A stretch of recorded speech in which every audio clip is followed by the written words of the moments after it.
They tore me from the lap of my motherland, threw me out of my home, usurped my estate, and forced me into exile.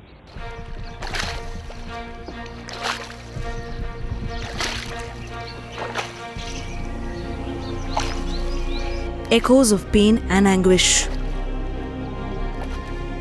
emanating from 1,000 households, summarizing the agony of a generation cast out of its motherland. From the invigorating breeze of apple and walnut orchards to the dark and dingy lanes of refugee camps, the story of a Kashmiri Pandit is beyond trauma and grief. It's a narrative of longing, a yearning of 25 years to reunite with a land that was once their home. Still in exile, their wounds still fresh. These millions still cherish a desire to be accepted.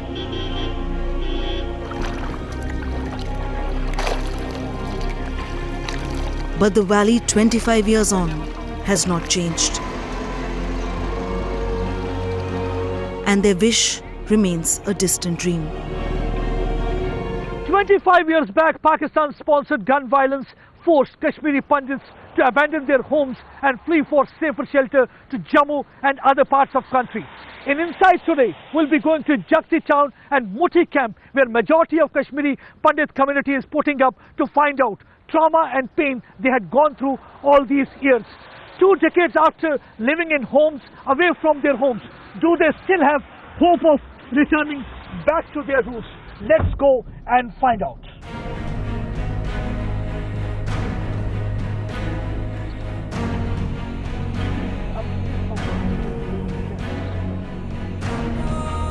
The fear that gripped her on a cold winter night in the early 90s still sends shivers down her spine.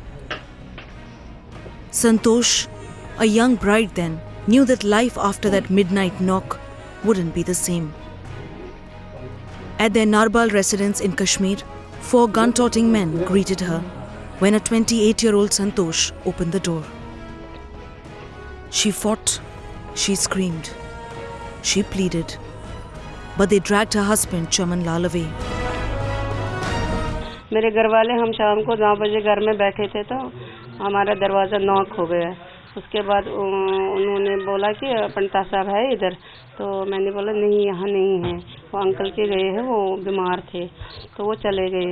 लेकिन बदकिस्मती से हमारा जो main gate था वो उनकी नज़र पड़ी दूसरी मंजिल पर, तो उन्होंने बोला वो साला तो ऊपर बैठा है। तो 5 मिलिटेंट आ गए, तो जिनमें से एक मतलब सरहद का भी था, मतलब सरहद पार का भी था, तो उन्होंने उसको घसीट कर नीचे लाया। नीचे ला के उन्होंने कुरान पाक की कसम कहा हम इनको कुछ नहीं करेंगे, हमें इनसे 2 ही बात। मैंने बोला करो, इतना बड़ा मकान पड़ा है तो आप कर लो, जो भी करना है मतलब जो भी पूछना है यहाँ ही पूछा, यहाँ नहीं। हम इनको अल्लाह पाक की कसम खाई, कुरान की कसम खाई, अपने हजूरों की कसम खाई, तो मेरे को विश्वास हो गया शायद इनको कुछ नहीं करेंगे। As she stared in horror, the terrorists had no sympathy. 24 hours later, her husband's body, with several torture marks, was found hanging from a tree.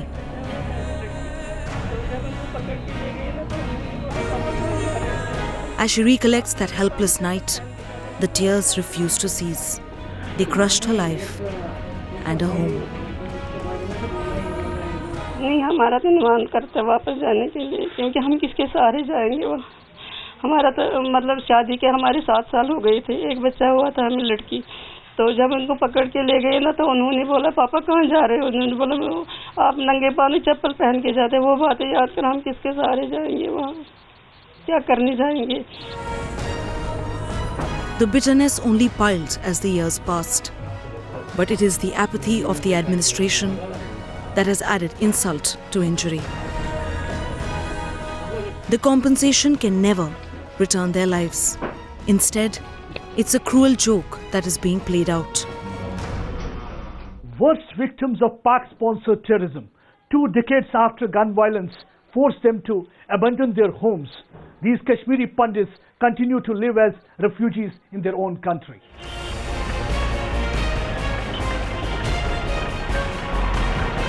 But life wasn't this jaded 25 years back. In the valley, once the Kashmiri Pandits and Muslim families lived in harmony.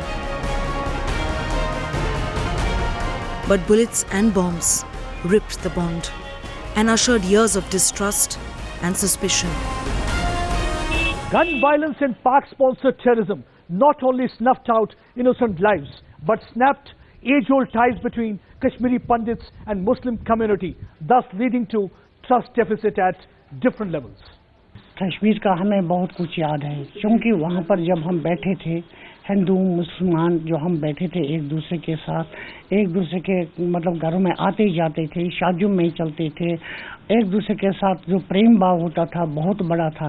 लेकिन जब से ये बंदूक आ गया, तब से उस प्रेम में बहुत फर्क आ गई, तब से बहुत खतरा पैदा हो गया, क्योंकि हम तो डरते हैं इस मसले से, क्या करेंगे।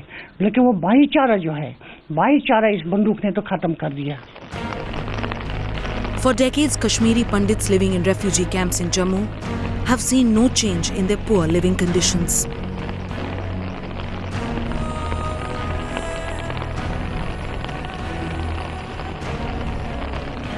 Riddled by disease, crammed into one-room tenements, rendered unemployable by poor education. A whole generation has grown up angry, depressed, and alienated. Usha's husband was working in a movie theatre in 1991. While his meager salary made ends meet at his home, for terrorists who had called for a ban on cinema halls, this was unacceptable. His bullet-riddled body was dumped on the streets. तीसरे दिन सुबह जब शुक्रवार 7 बजे का time था, हमने ऐसे न्यूज़ लगाई तो न्यूज़ पे बताया कि ऐसे ऐसे नाम इनका बोला बलदेव राज, लेडीज में ऑपरेटर, उसको मार दिया था। अब 70 वर्ष उसकी डेथ बॉडी पड़ी है। 11 बंदे फिर उस वक्त मारे थे, जिनमें से 2 हिंदू थे और 9। अब जो वहाँ पे जो हमारे मोहल्ले में थे, उन बेचारों ने बहुत दौड़ भाग की डेथ बॉडी लाने की, हमको उन्होंने डेथ बॉडी भी नहीं दी। हमारे से 70 वर्ष जो पुलिस है उनसे डेथ बॉडी मांगी, उन्होंने हमारे से डेथ बॉडी भी खींच ली। हमने बोला हमने इसको जम्मू लेके जाना है, इधर कोई नहीं। उन्होंने बोला अगर इधर कोई आएगा तो हम उसको भी मारना। बहुत इन्होंने हमारे साथ कर। Today, Usha still treasures a dream to return to the valley, but she wants an assurance, a promise that the history of the 90s won't repeat itself. बाकी रही जाने की बात, कौन चाहता है जहाँ पे हम बैठे हैं एक कमरे में, जब उधर एक कमरे में भी हमने अपना गुजारा किया, इधर ही बैठे हैं अपने जन्मभूमि कश्मीर में जाए। पर जो पाकिस्तान ने वहाँ पे बचाया है उग्रवादी का, वहाँ से अगर वो अब कल को हम जाएंगे भी, भरोसा भी नहीं है कि हम वहाँ पे ठीक रहे या नहीं रहे। अगर जाएंगे, जो हमारे साथ आज से 20 साल पहले बीत चुका, वो आगे नहीं होना चाहिए। जहाँ हम सब जैसे पहले रहते थे वैसे माहौल वहाँ का होना चाहिए। And Usha's desire resonates through all the corridors of this refugee shelter. Families still hoping that one day they could begin a new life in the valley. हमारे मन में भी यही है कि हम कश्मीर के थे, कश्मीर जाना चाहते हैं, लेकिन कश्मीर में ऐसे हालात बने हैं जिससे मतलब हम एक कम्युनिटी वहाँ से बिखर गई। यहाँ हम कहाँ पड़े हैं माइग्रेशन में, अपने ही देश में, अपने मुल्क में हम माइग्रेंट बनकर जी रहे हैं यहाँ। लेकिन हमारा जीना क्या है, किसी काम का नहीं है। यहाँ एक कमरे में बैठे हैं, अपना कश्मीर में बहुत कुछ था छोड़ दिया साहब, क्योंकि वहाँ जो गन कल्चर बन गया, वहाँ की मुस्लिम बरादरी जो थी उनमें बदलाव आ गया गन की वजह से, तो इसलिए वो हिंदू को पसंद नहीं करते। अब मान लो परसों जो इंटरव्यू बच्चों का हो गया, हमारे बच्चों का, उनको कश्मीर में इंटरव्यू देना पड़ा। बच्चों का कुछ पता नहीं था किसको कहाँ जाना है। In the early 80s, in the valley, Kashmiri Pandits were a close-knit unit. But today their lives have been torn apart by violence. And a strange way to keep a track of their loved ones is to refer to the newspaper obituaries.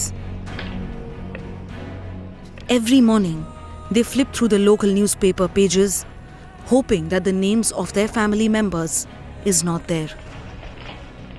It is so unfortunate that obituaries in our papers have become a sort of ritual for we people. Just like other religious rituals, the first thing we do in the morning is we take up the paper and look at the obituaries to locate whichever of our friends, relations, our close neighbors, erstwhile close neighbors has passed away, and we have to go there. In fact, the characteristic of Kashmir society, when we lived back way in Kashmir, was that we were a very close-knit society community. We had our particular family, then the relations, and the village or the mohalla where we lived. These three formed an integral part of our society, of our community. But while the exile in their own country may haunt them, it is the destruction of their culture, their ethos, that adds to the pain. We have lost, as I told you, the very ingredients of our community, our friends, our close neighbors, and neighbors with whom we lived and with whom we had our own being. And the land, the fruits, everything, our culture, our rituals, our religion, they are so intricately woven together that without Kashmir, we have lost our cultural moorings, and then we have lost our language. We are also lost the way of our living. Generation of Kashmiri Pandits who were born and brought up in the valley have a strong connect with their homeland. But their children who were born here in Jammu and other places see Kashmir as nothing more than a tourist destination. And once there, they feel as rank outsiders. So for me, Kashmir was just a tourist spot where I would go for a trek or something like that, and for sightseeing and all that stuff. But I had always a question in my mind, why my parents and my elders in my house have so much emotional attachment towards Kashmir, and what's the reason for that? I never knew it. But recently when I went to Kashmir, I got my answer quite well, that actually when I saw my house burning and lying unentertained, uncared and unscented upon it, so I was so emotionally attached to my home. Then at that point of time, at that point of interval, I was just wondering and why we would exile from here and went to Jammu, and now we don't have any ancestor. I don't have any ancestor place, my land, my house, and all those things. Why this weeping and wailing and beating of chests, mass rallies and protests, just because 7 Pandits of remote Sangrampura were done to death? Haven't Muslims too been maimed and killed? Why then does nobody mourn them? Is their blood white? Is it cheap? Is it right? For those who lost their homes and lives to terror and violence, picking up the gun was an easy option. Homeland is where home is. But for many like Dr. K.L. Chaudhary, literature and poetry helped them channel their angst. Suddenly, while you are in profession and while you are seeing all the mayhem going on, death and destruction going on, if you are a human being, if something touches you, you can't stay quiet. And then there's a way of expressing it. Either you take a gun and start retaliating, a gun with a gun, or you give a lecture, give a sermon instead of a gun, if there are people to hear. But there are no people to hear. Then you think, let me write it down for myself, for others, for posterity. Why this weeping and wailing? Hoping that his words help in the reconciliation of the two communities, Dr. Chaudhary continues his tryst with poetry. Gently, like Aladdin's lamp.